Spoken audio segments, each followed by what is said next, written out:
நிலவின் ஒளியை பிடித்து பிடித்து பாலில் நனைத்து கன்னங்கள் செய்து விட்டார். உலக மலர்கள் பறித்து பறித்து 2 பந்துகள் அமைத்து அமைத்து பெண்ணை சமைத்து விட்டார். அழகு என்பது ஆண்பாலா பெண்பாலா என்பதில் எனக்கு சந்தேகம் தீர்ந்தது. அழகு என்பது நிச்சயம் பெண்பாலடா.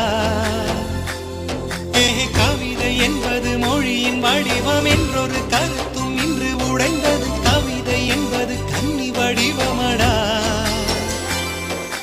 மின்னலை பிடித்து